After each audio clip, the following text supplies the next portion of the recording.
நீங்க டிக்டாக்ல கூட வியூவர்ஸ் வேணும்னு சொல்லி ஆசைப்படுவீங்க. உங்களோட டிக்டாக் வீடியோஸுக்கு நிறைய வியூவர்ஸ் வேணும்னு சொன்னா அதுக்கு ஒவ்வொரு காரணிகள் அதுல தாக்கம் புரியும். அதுல ஒரு காரணி தான் இந்த டிக்டாக் பிளேலிஸ்ட்.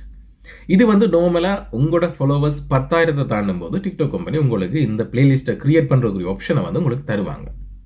10,000 ஃபாலோவர்ஸ் வந்துட்டா இது உங்களுக்கு கிடைக்கும். இது கிடைச்ச பிறகு இந்த பிளேலிஸ்ட்டை எப்படி பாவிக்கிறது, இதனோட வியூவர்ஸை எப்படி கூட்டுறேன்னு சொல்லி ஒரு சில பேருக்கு அறிவு இருக்குது. அவங்க இதை மெயின்டெனன்ஸ் பண்ணிட்டு போய் கொண்டிருப்பாங்க. ஆனால் இது எதுக்கு தந்துன்னு தெரியாமல் ஸ்டிக்கரை போடுறது, ஹார்ட்டை போடுறது, அவரோட பெயரை போடுறது, தமிழ் சாங் அடிக்கிறது, இப்படி எல்லாம் ஒரு சில பேர் அந்த பிளேலிஸ்ட்டை ஒரு வித்தியாசமான முறையில் யூஸ் பண்ணுவாங்க.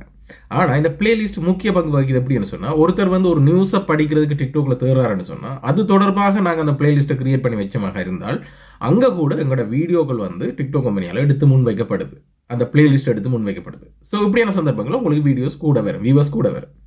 ஸோ வீடியோவில் பாருங்க உள்ள போய் சொல்லிக்க இந்த பிளேலிஸ்ட் எவ்விடத்தில் இருக்குது, இதை நீங்கள் எப்படி பயன்படுத்துறது. முக்கியமாக ஒருத்தர் ஐடிக்குள்ள எந்த ஐடிக்குள்ள நீங்கள் ஒரு இலங்கை நியூஸ் ஒன்றை பார்க்கணும்னு சொன்னால் நான் எப்படி ஸ்ரீலங்கா நியூஸ் கொடுத்துருப்பேன். நீங்கள் சர்ச்சில் போயிட்டு ஸ்ரீலங்கா நியூஸ் அடிச்சா கூட டிக்டாக் கம்பெனி எந்த பிளேலிஸ்ட்டை தூக்கி உங்களுக்கு தருவான்.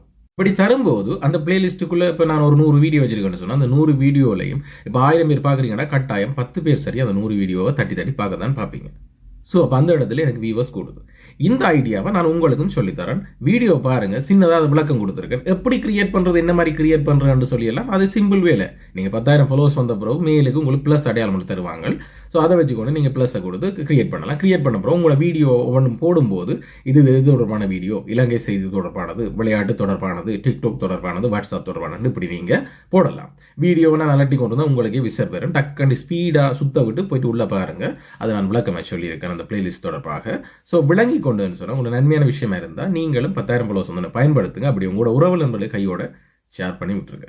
நீங்கள் உங்களை ஃபாலோ பண்ணுற மொத்தமாக 10,000 பேருக்கு மேலதிகமாக உங்களுக்கு ஃபாலோவர்ஸ் இருப்பாங்களா இருந்தால் டிக்டாக் கம்பெனி இந்த ஆப்ஷனை உங்களுக்கு தரும்.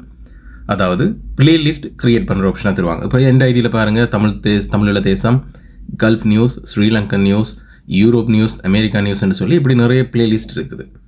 இப்போ என்னட்ட ஒருத்தர் உதாரணத்துக்கு சொல்கிறேன், என்னைய மாதிரி நிறைய ஐடியாக்களை நீங்கள் போய்ட்டு இந்த விஷயங்களை அறியலாம். இப்போ கல்ஃப் நியூஸில் ஒரு சவுதி நியூஸ் தேவைன்னு சொன்னால் நீங்கள் எத்தனை வீடியோன்னு நீங்கள் இதில் தட்டி பார்ப்பீங்க. ஒவ்வொரு வீடியோவாக உங்களுக்கு தேவையான விஷயத்தை தேடி பார்க்கணும். அப்போ இந்த பிளேலிஸ்ட் இருக்கிற ஆப்ஷனில் போயிட்டு நீங்கள் பாருங்கள், கல்ஃப் நியூஸ்னு சர்ச் பண்ணு சொன்னால் கிட்டத்தட்ட இங்கே பாருங்கள் துபாய், சவுதி, குவைட், கட்டார் போன்ற நாடுகள செய்திகள் இதுக்குள்ளே இருக்குது. அப்போ நீங்கள் இப்படித்தான் இந்த பிளேலிஸ்ட்டுகளை பயன்படுத்தக்கூடும். இதில் எப்படிடா வியூவர்ஸ் வரும்னு சொல்லி நீங்கள் யோசிப்பீங்க. அதுதான் நீங்கள் மெயின் பாயிண்ட். இப்போ நீங்கள் இதில் போகிற பிளேலிஸ்ட்டு பேர்களை பாருங்கள், தமிழீழ தேசம், கல்ஃப் நியூஸ், ஸ்ரீலங்கன் நியூஸ். இப்போ டிக்டாக்ல ஒரு சில பேர் ஸ்ரீலங்கன் நியூஸ்ன்னு சொல்லி ஒரு 1000 பேர் சர்ச் பண்ணுறாங்கன்னு சொன்னால் அதில் ஒரு 200-300 பேருக்கு சரி என்னுடைய வீடியோக்களை டிக்டாக் சஜஸ்ட் பண்ணும் இப்படியான வீடியோக்கள்னு சொல்லி. ஸோ இதே மாதிரி தான் உங்களுக்கும் இந்த ஆப்ஷனை டிக்டாக் கம்பெனி தந்தேன்னு சொன்னால் நீங்களும் பிளேலிஸ்ட்டுகளை கிரியேட் பண்ணலாம். பிளேலிஸ்ட் கிரியேட் பண்ணுறதுக்கு ஃபர்ஸ்ட்டுக்கு இப்போ நீங்கள் புதுசாக கிரியேட் பண்ண போகிறீங்கன்னு சொன்னால் இந்த செட்டிங் அமைப்பில் உங்களுக்கு ப்ளஸ் ஒன்று அடையாளம் இருக்கும். அப்போ நீங்கள் இதில் பிளேலிஸ்ட்டுகளை கிரியேட் பண்ணலாம். இப்போ எங்களுக்கு ஊருப்பட்ட பிளேலிஸ்ட் இருக்கிறதால அது இப்படி வருது. உங்களுக்கு ப்ளஸ் என்ற ஒரு அடையாளத்தோடு இருக்கும். அப்படி இல்லைன்னு சொன்னால் அந்த செட்டிங் அமைப்பை உள்ள கிளிக் பண்ணி உள்ளே வந்துட்டீங்கன்னு சொன்னால் கீழே கிரியேட் பிளேலிஸ்ட்டுன்னு இருக்கும். அதை கொடுத்தீங்கன்னாலும் நீங்கள் புதுசாக ஒரு பிளேலிஸ்ட்டை கிரியேட் பண்ணி கொள்ளலாம். அப்படி நீங்கள் கிரியேட் பண்ண பிறகு உங்களோட வீடியோஸுகள் ஒவ்வொன்றும் போடும்போது அது எது சம்மந்தப்பட்டது என்று சொல்லி அந்த பிளேலிஸ்ட்டுக்குள்ளே நீங்கள் போடலாம். இப்போ நான் ஒரு வீடியோ போடுறேன்னு சொன்னால் டிக்டாக் சம்மந்தப்பட்டனா டிக்டாக் ஃபைலில் போடுவேன். அப்போ நீங்கள் என்ன செய்யலாம்னு சொன்னால் என்னுடைய டிக்டாக் சம்மந்தமான வீடியோக்கள் எதுவும் பார்க்கணும்னா இதில் பாருங்கள் டிக்டாக்னு சொல்லி ஒரு பிளேலிஸ்ட் கிரியேட் பண்ணி வச்சுருப்பேன். அந்த டிக்டாக் நீங்கள் கிளிக் பண்ணும்போது அதுக்குள்ளே டிக்டாக் சம்மந்தமானது தனியாக டிக்டாக் தொடர்பான செட்டிங் அமைப்புகள் எல்லாமே இதுக்குள்ளே இருக்குது. ஸோ உங்களுக்கு தேவையான விட்டு இதில் நீங்கள் பார்த்து கொள்ளலாம். அதே மாதிரி நீங்களும் ஃபியூச்சரில் உங்களோட பிளேலிஸ்ட்டுகளை கிரியேட் பண்ணுங்கள். அதாவது 10,000 ஃபாலோவர்ஸ் கட்டாயம் இருக்கணும் உங்களோட ஐடியில்.